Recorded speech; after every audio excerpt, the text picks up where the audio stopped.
FUP. Agradeço o convite e a participação nessa comissão geral. A minha fala vai se concentrar basicamente em levantar aspectos do contexto global e nacional sobre a transição energética e a mudança energética. Ademais, eu vou fazer a correlação entre a ideia de transição energética que o INEP tem e o processo de desenvolvimento nacional. E, por fim, eu vou fazer uma breve análise dos efeitos recentes da mudança da estratégia de negócios da Petrobras desde 2016. Sei que a gente tem 5 minutos, então eu vou tentar ser bem rápido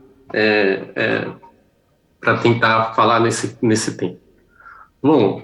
eu acho que o que estamos vivendo hoje no âmbito global é uma crise climática, energética, que também tem sua dimensão econômica e geopolítica, e que mais recentemente se aprofundou por conta dos choques de oferta e preços no mercado internacional, decorrente, sobretudo,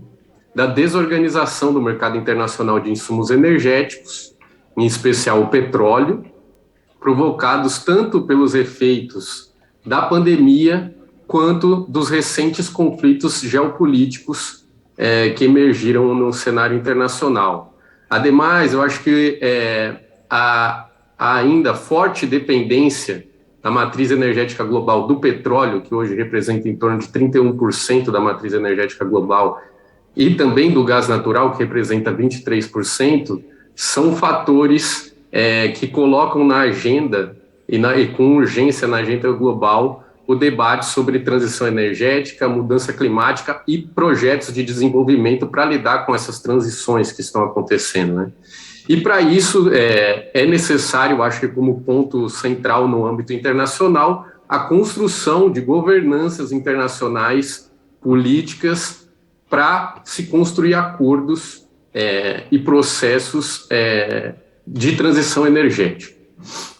E, assim, o que tem de mais concreto, eu acho que todo mundo observa, né, todo mundo que está aqui na plenária e toda a população global e nacional, o que tem de mais, a faceta mais visível dessa questão é a destruição do meio ambiente e os efeitos catastróficos da crise climática, né, que são vistos desde a ampliação das desigualdades sociais e econômicas entre o norte e o sul global, mas também nos âmbitos regionais e local, dentro do Brasil, nas suas diversas regiões, como também através da escassez energética, que é o objeto de debate aqui também, da poluição da água e da atmosfera, da elevação dos níveis dos oceanos e, mais o nosso plano nacional, o avanço do desmatamento e das queimadas, sobretudo nos biomas da Amazônia e do Pantanal, que provocam perda da nossa biodiversidade e de ecossistemas, como, por exemplo, a savanização dos biomas da Amazônia, a formação de desertos verdes no Cerrado, redução de áreas cultiváveis, alteração dos regimes de chuva, que tem efeitos também no preço da energia elétrica, que penaliza, sobretudo, a população mais pobre, os desastres ligados às atividades econômicas, como, por exemplo, a mineração, são outros desses efeitos que a gente vê e precisam ser debatidos, né? E, além desses efeitos climáticos, nós observamos também efeitos econômicos e sociais, né? Segundo o relatório Stern, no Brasil, essa transição, essa mudança climática provoca já gerou perdas de 333 bilhões de reais, o equivalente a cerca de 5% do PIB nacional. Segundo o painel brasileiro sobre mudanças climáticas, estima-se que até 2030 haverá uma redução de cerca de 11 mil hectares de área cultiváveis no Brasil. Além, é claro, dos efeitos mais notáveis, como a ampliação da insegurança alimentar, que já atinge 55% das famílias brasileiras, aumento da pobreza, miséria, ampliação dos conflitos na cidade e no campo, né, que tem dizimado comunidades indígenas e ceifado vidas por todo o território nacional. Então, na opinião do INEP, é uma necessidade, uma emergência, a construção de soluções planejadas, coletivas e justas para enfrentamento desses processos de transformações no paradigma climático, energético e geopolítico nacional e global. Então, pensar um modelo de transição energética deve ser uma tarefa do governo federal. Ele tem um papel importante, assim como dessa Casa Legislativa, e deve ir para além das propostas ou da promoção de descarbonização da matriz energética global. E eu falo isso porque, em via de regra, quando a gente observa as experiências internacionais de enfrentamento da transição energética, a gente vê que ela se resume à ampliação dos investimentos em fontes de energia renovável, inovação para ganho de eficiência, mas o que o INEP entende como transição energética é que é um processo dinâmico, complexo, multifacetado, marcado por incertezas e disputas entre atores, e que tem um percurso que não é único e linear, né? Ele vai ter uma pluralidade, a gente pode falar em transições energéticas, que tem temporalidades e motivações distintas em cada país. E é por isso que a gente precisa debater qual o plano de desenvolvimento de transição energética do Brasil. Na opinião do INEP, o Estado brasileiro deve ter um papel ativo na coordenação desse processo. Mas conclua, viu? Sim, tá, já estou concluindo. Ou seja, o Estado deve ter um papel ativo na coordenação e construção de espaços de diálogo e participação tripartite para deliberação, elaboração de uma política industrial para setores tanto tradicionais quanto de renováveis no segmento energético, construção de políticas tributárias e de fomento ao investimento nessa transição energética, a produção de políticas públicas que garantem um caráter justo a essa transição, preservando a soberania energética nacional, a soberania alimentar da população brasileira, garantia de acesso universal e preços justos aos serviços e bens energéticos, a promoção do desenvolvimento sustentável, geração de empregos decentes e de renda em diversas localidades e nesses segmentos de transição energética, que interrompa. O Estado tem que ter um papel ativo na redução da expansão da fronteira agrícola. Em síntese, o Estado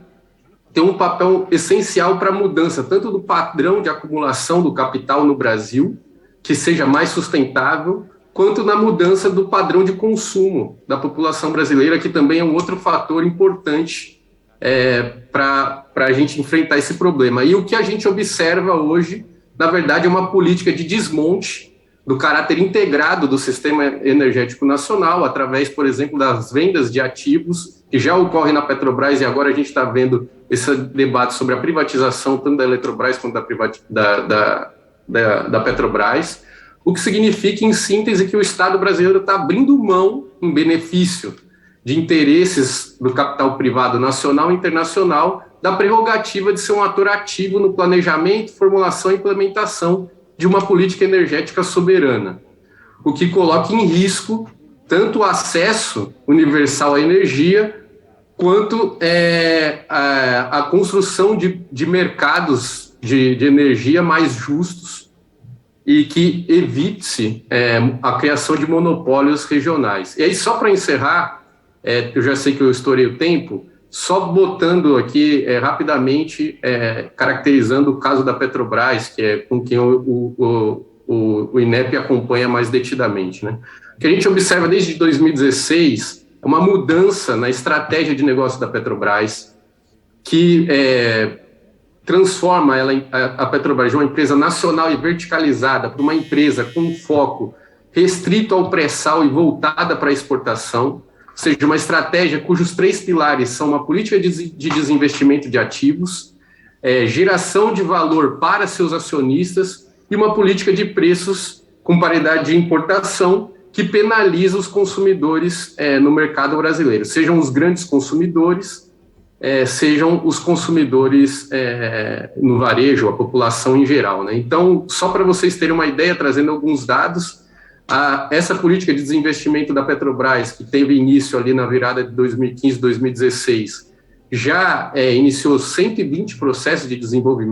desinvestimento, que envolvem cerca de 377 ativos da empresa. 61% desses ativos colocados à venda já foram vendidos, 8% deles tiveram sua venda canceladas e 28% ainda estão em processo de venda. Isso gerou uma arrecadação de aproximadamente 200 bilhões de reais e que não gerou como a gente percebe efeitos positivos, tanto para a capacidade produtiva da Petrobras, quanto para a população, né? Geração de riqueza e dividendos para a população brasileira e para o Estado brasileiro. Então, eu encerro aqui minha participação e depois a gente pode aprofundar mais esse debate em outros espaços. Muito obrigado.